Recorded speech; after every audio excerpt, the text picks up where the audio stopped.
is Andrea Kane, and I'm here with HIT 330, Healthcare Delivery Systems. This lecture is for week 12. It is one of two because we're going to cover Chapter 1 and Chapter 5 this week. A big part of that is that Chapter 1 is so small. So I decided to combine it with Chapter 5 where we talk about clinical terminologies, classifications, and code systems because, again, we're just going to touch base and do a light covering of Chapter 5. You will get so much more in your courses with Shelley Grant, not to mention further on down the road. So let's get started. This week our objectives are a little bit different. If you look at your syllabus, the unit objectives are 9.4.1 through 9.4.9 and 9.8.1 through 9.8.6, and these cover chapters 1 and 5. This lecture is just on chapter 1, so it's just going to be on unit objectives 9.4.1 through 9.4.9. Alrighty then, let's get into it. Let's talk about the health information management profession. Well, the early history of HIM, prior to hospital standardization, there was minimal documentation. I've had the chance to go back and look at medical records from the 1930s, 40s, 50s, 60s, 70s, among others. But I've had the chance to go back and look at those, and they truly are minimal documentation. Sometimes they were written on index cards. They were just itty-bitty tiny. There was no assessment for completeness. There was no requirements for the content elements of what was being documented. There were no physician signatures. There were very few dates. Records that were incomplete were still filed away without being completed. There was no standardized vocabulary, and there was no coding. No transcription, none of that. If you had a sheet of paper, it might have lines on it, might not. It might be typed, it might not. Remember the old typewriters, the manual typewriters. Some of the oldest medical records were that way, but some were handwritten and very difficult to figure out. Anyway, that was what it was. In 1918, the American College of Surgeons, working with a couple of very famous people in the HIM field, and I'm going to go back to your book if you're wondering where we're at. We are on chapter 1, and that starts on page 3, but where we're at is right on page 4. Have you heard of Edna Huffman? If you have not, she was very critical to write. She was the one who basically wrote the first book about medical records and medical record keeping. And I actually have a Huffman book because back in the day when I started, we used her book. Her book was our textbook. It was our main textbook, and it had all sorts of things in it. I'll have to dig mine out one of these days and maybe show it to you so you can see what it looked like and what some of the contents were in it. It was very much for paper-based records because, of course, they didn't have electronic records. But anyway, hospital standardization in terms of the creation and management of health records came about around 1918 through a movement of the American College of Surgeons. They were trying to raise the standards of surgery and put some minimum quality standards in place. And through their efforts, documentation became addressed. Imagine that, quality and documentation. Yes, they go hand in glove, and they still do, even though we are in an electronic world where robots are sometimes completing surgery cases. And through that, health record processes were created.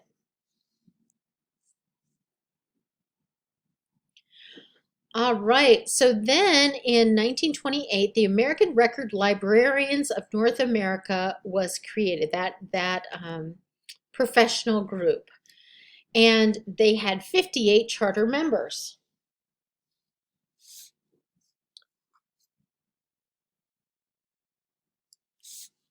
There were, from these charter members, there were 25 of the 48 states, District of Columbia, and Canada represented. And their goal really was to try and figure out what medical record keeping should be and impose that as a standard. In 1934, the first approved program and sort of certification came into being. And I'll go back to this slide. The American Record Librarians Association, that grew over time and it changed names. It is now known as the American Health Information Management Association, or AHIMA. When they developed their first program, they wanted it to be something that had a level of preliminary training that was beyond mere skill. You can train on the job for many things, but they really wanted to show that there was a standard of prescribed study that reflected more than just skill, more than just someone being taught by someone, but to truly have that knowledge. And today, all approved programs are certified, you would say, through CAHIM, the Commission on Accreditation for Health Informatics and Information Management Education. That is who credits our program here at NICC. And yes, we are surveyed. I think we are next due to be surveyed in 2026. We were last surveyed, I think, in 2016. All right, so a certification board created eligibility criteria with an exam, and that became CCHIIM, Commission on Certification for Health Informatics and Information Management. Now, CAHIM and CCHIIM are different. They are the same except for a couple of letters, but they do different things.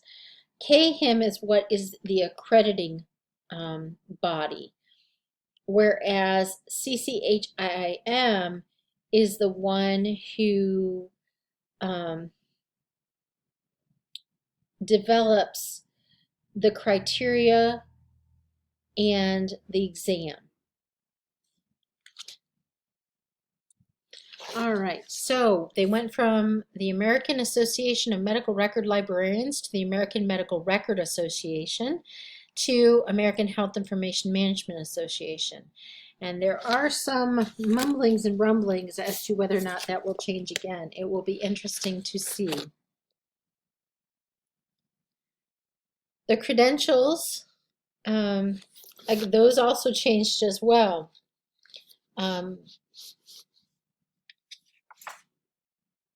I'm now on page 6 in your textbook if you're looking at that. Back in the day, and I confess to this, when I graduated, I had a bachelor's degree in medical records administration. And when I sat for my HEMA exam, I became an RRA, Registered Records Administrator. And now it's a Registered Health Information Administrator. And the same thing happened with the RHIT degree. It changed as well, its terminology, over time. And traditionally, what they were focusing on are practices and how those practices could be standardized across settings. So they were looking at record content, the processes to make sure that that content was accurate, timely, complete, storage and retrieval, and then they looked at hospital settings, government, consulting companies, outpatient settings, all sorts of things. And now I'm on the bottom of page 6, information-oriented management practice. And this is where we're going to get into information governance. And I'm going to refer you to your book. The definition is information governance is an organization-wide framework for managing information throughout its life cycle and for supporting the organization's strategy, operations, regulatory, legal, risk, and environmental requirements. And that is really the role today of health information professionals, is information governance. Not that we don't do other things, other more practical hands-on things, we do, but those all roll up under information governance. And what we do is information oriented. It often involves informatics, data analytics, and data use. If you're not familiar with the terms of data analytics and data use, look on page 7 and make sure that you are, because you will need to know those as well. Informatics would be helpful as well. Make sure you know the definition for informatics, data analytics, and data use. The future of HIM is absolutely EHRs, electronic health records, and focusing on information. So many of our processes have changed when they moved away from paper records to an electronic health record system. That doesn't mean that we're no longer useful. In many ways, we're even more useful than we were before, but it changed how we did things. We are now someone who needs to understand technology and utilize it. We need to capitalize on the features and functions that it provides and be able to share those with others. And we really need to focus on how information is used, how it's gathered, how it's created through its entire life cycle. At the bottom of page 7, you have table 1.2. And it compares today's most important skills with the future's most important skills. And I think this is interesting to see.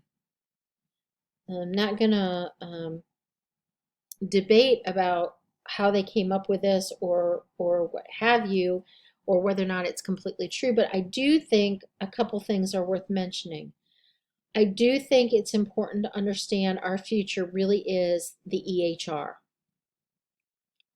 I think that qualities that we need to have to be successful at that include analytical and critical thinking. Analytical and critical thinking.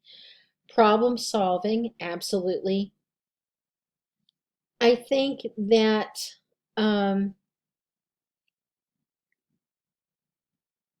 ensuring data integrity will never go away. That is such a challenging role and one that is very necessary. And that's something that with our background and our education and our certification, that we can make a challenging or I think a very strong argument that we are the perfect people to be at the forefront of all of this. Communication is absolutely critical. And that's one thing you're going to find during the program is that it's important to us that you are able to communicate and communicate to the best of your ability, whether that be written, spoken, or presentation, or all three. We're going to challenge you that by the time you finish the program that you are comfortable and proficient at all three. So if communication has been something that you have struggled with, please know we are sensitive to that, but a lot of our assignments are meant to move you outside of that comfort zone and stretch you, challenge you, help you realize you can do this. And this is a good time for me to stop and say that if you are struggling at all with your communication in terms of written, spoken, or presentation, reach out to the Learning Center. They have tutoring, they have people available almost all the time that are there that can help you. And as you go through here, we will help you get some interviewing skills. You will have your 2 professional practice experiences. So there's a lot that goes into this because we want to make sure that you have the skills that you need, not just in the field today, but the field as it will be in the future, so that you will be successful and be able to shift and grow and succeed out there as the world around us changes and advances. Today's AHIMA. All right, so that's on page 8. It gives us what their mission and vision is. There are some, and values, mission, vision, and values. This is on page 9. There are some rumblings that this is up for a vote for change in the House of Delegates, and so there's been a lot of debate about that. At this point, I wouldn't really worry about it. If it gets passed, you'll definitely be educated on it before you finish the program. I would encourage you to get a student membership to AHEMA. They have savings on textbooks. They have savings on continuing education. There are conferences and online opportunities that they give price discounts to for student members as well as regular members. So it's well worth getting a student membership. And beyond school, after you've taken your exam and of course pass, because we're gonna do everything we can to help you pass it, make sure you have all the knowledge that you need and the confidence when you sit down at the test taking center, wherever that may be, that you can do this. We want to see you continue your membership after that. AHEMA will hold your certification, and that doesn't necessarily mean you have to be an AHEMA member, but there's just so many benefits to it. To be able to continue that lifelong learning, to be able to stay in touch with a lot of the others that are in the profession. And it's just a great program. So having been a member of AHEMA for far longer than I'd like to confess, because then it ages me, it's worth it. And then these are the categories. And they explain the categories on page 9 and into 10. And you can also go online. If you do www.ahema.org, all of this is out there as well. But your textbook covers it very nicely. And then it goes into AHEMA's structure and operation and their national committees, the volunteer structure, House of Delegates, the relationship between state and local associations. And that's another thing I want to bring up. Please consider being a part of Iowa's HIM Association. It's IAHIMA.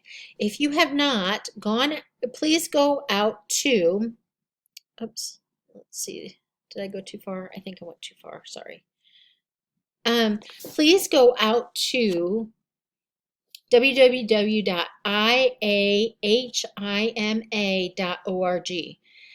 That is our state association. Look around at their website, read some of their materials, make plans to get involved. The state association is only strong if we all take part in it. I just rotated off a 2-year term where I was part of the nominating committee, and I found it to be a really rewarding experience. I had a chance to interact with some HIM professionals across the state, other educators, as well as just others that are involved in the HIM field. And it's so important to be involved. The benefits we get from being part of a community where we share our credentials, we share our national organization, and then we can share it on a statewide basis. It gives us networking opportunities, ways to learn about what others are doing, and just to enjoy and meet some really great people. So please make sure that you get involved with that. And if you are asked to run for a position, please take your turn and do so. So that's about component state associations. The rest of it, I'm gonna refer you back to your book. These are the credentials, the current list of credentials that are provided through AHEMA. And you can see there's quite a few.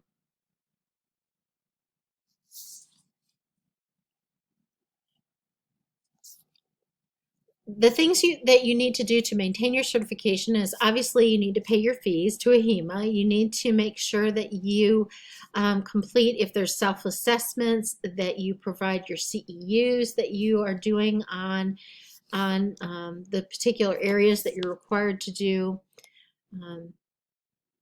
I can do most of mine electronically and for free. There's different organizations that offer them. They offer them on cancer registry topics. They offer them on coding topics. They offer them on release of information, privacy and security topics, all sorts of things. So if you get to a point where you're struggling to say, I need some CEUs, I'm not sure where to go to get them, my first recommendation is to check your state association website, iahima.org. Second thing is to contact an educator like Shelly or I, and we can give you some links and different places that you can search out. There is a fellowship program. You have to have at least 10 years of membership and 10 years of HIM experience, as well as at least a master's degree in education. And I have looked into that, and I just have been lazy, shall we say, about pursuing it because I meet a lot of the requirements. I just haven't aggressively gone after it, but I should. I know I should. And so maybe that'll be something that I set for myself as a personal/professional goal for the future.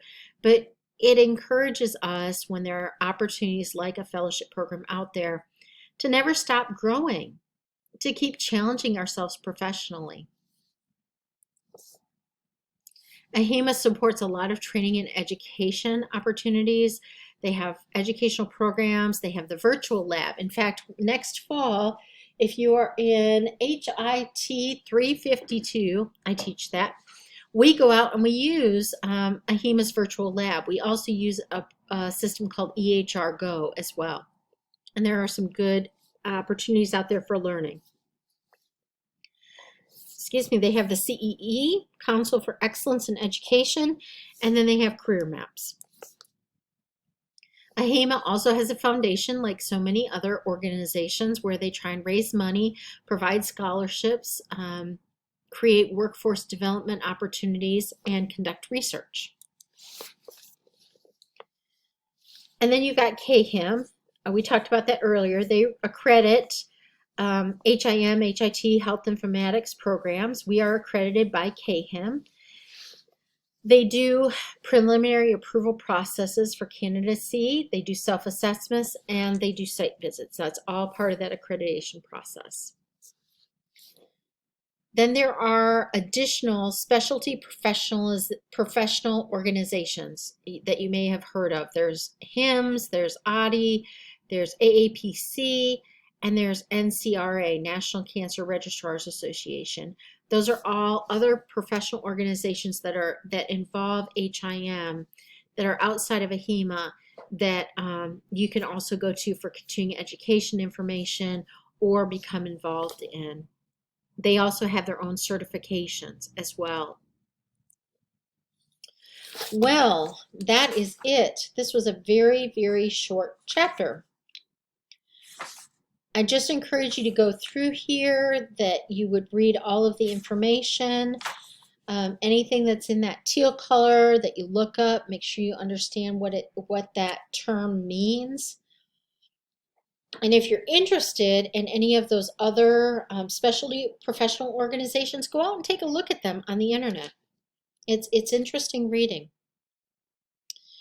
Okay, so we are done with chapter 1. I will be back shortly and we will talk about chapter 5, and that will finish us off for good old week 12. Take care.